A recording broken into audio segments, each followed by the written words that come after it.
Welcome back, ladies and gentlemen. My name is Byronic, and this week on Star Guide Sunday, we've got a ton of juicy screenshots, 2 letters from the chairman, and more. Without any further delay, let's do this.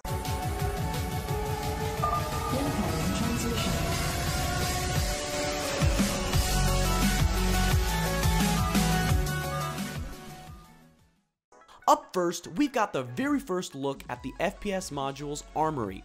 Outside the obvious of being able to purchase weapons, ammunition, and equipment here, this picture leaves more questions than it gives answers. Will the Armory be a store eventually added planetside? Will this be an attachment to our personal hangar? In any case, I'm ultra excited to test fire a machine gun at the firing range as seen right here above the exit sign. Moving on, we've got another fantastic screenshot from Sandy's Facebook. What we have here, folks, is almost certainly the Starfare. It's made by MISC, it has a complex pipe system supporting the role of it being a fuel tanker, and most importantly, we've had hint after hint from CIG that the Starfare is pushing its way to completion. While I may have chosen the Banu over the Starfare, this is one sexy ship and I can't wait to see more.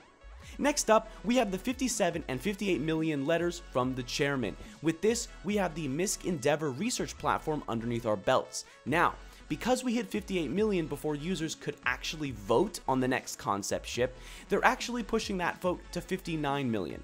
As a consolation prize, however, all current backers were given 10,000 UEC, which can be found on your account page by simply hovering over your My RSI button. Now, whatever you do, don't go spending it right now. Chris Roberts specifically said that CIG will be releasing some seriously cool configurable weapons and other upgrades for Arena Commander in the near future. That being said, wait and see what they have to offer before spending that cash.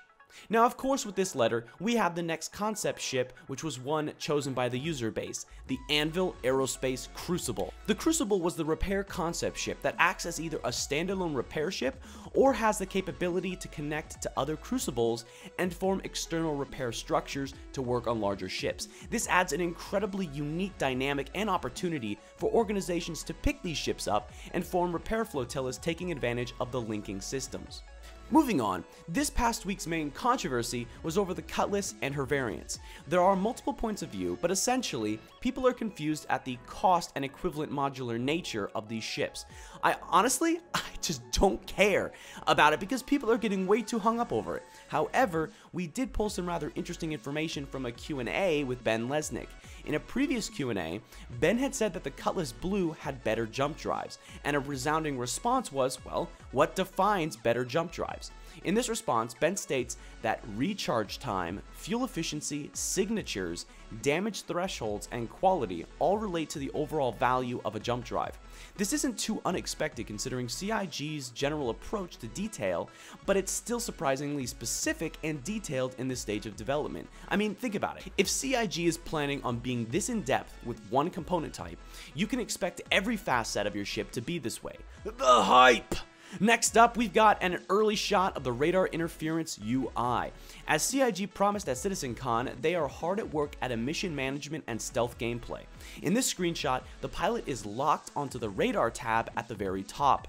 He's currently set to the focus cone mode, which can be seen translated on his radar. What you're seeing here is a radar detection cone in front of your ship that is tracking noise level in an attempt to find a stealth unit. Hopefully in the coming weeks we'll see more juicy shots and get a better idea on how CIG is going to approach system management in terms of reducing your noise level. During Around the Verse episode 17, we had another sneak peek video of an unknown ship. Now, I say unknown only because CIG didn't say its name up front.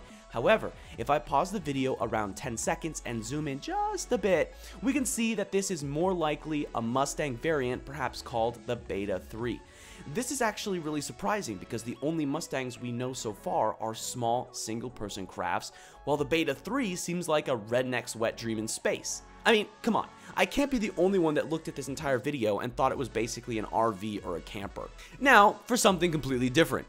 A user on the Star Citizen subreddit appeared to have found Chris Roberts while playing Prison Architect. When I first saw this, I thought it was absolutely brilliant. If you look at the biography, it gives a clear nod towards Star Citizen and how far it's come in crowdfunding. Folks, this is why indie studios are the best. I seriously hope CIG plans on reciprocating this by putting a reference either to Prison Architect or their developers' introversion games in the Persistent universe somewhere. Finally, in official news, the Origin 325A is now playable. The 325A is Origin's military-focused dogfighter from the 300 series of ships. Now, there has been plenty of tests and reviews of the 325A, and most of them are pointing towards the same thing. The 325A feels and plays very much and exactly like the 300i. To a lot of folks, this is a bit annoying, because they wanted something closer to the capabilities of the Hornet, but what a lot of people also forget is what makes the 325A special is its additional equipment, the Wills Op custom weapon system. CIG confirmed that this weapon system is not currently in effect, so any extra benefit given from it is actually not seen by those ship owners. In any case, I'm glad we're starting to see variants in Arena Commander with the speed up of the ship pipeline. Last but not least, this week on CIG's Fan Spotlight, yours truly was featured on the front page of the RSI website.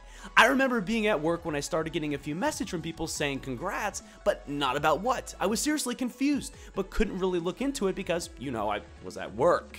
So finally, I found out that CIG decided my Moby Glass guide from last week deserved recognition, while also writing a quick little blurb about me, including a nod to when I earned MVP from my original Star Guide series. For that, I say thank you.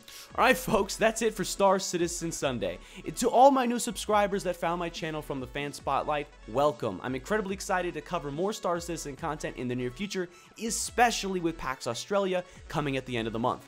As a side note, next week on Wednesday the 22nd, Kingdom Come Deliverance Alpha begins. For those that don't know, Chris Roberts helped get Kingdom Come Deliverance Kickstarter off the ground with his support, and now both studios share resources because both games are working with CryEngine. I'll be posting a full alpha walkthrough on my channel, so keep an eye out for it early next week. That being said, thanks everyone for watching, and I'll see you in the verse.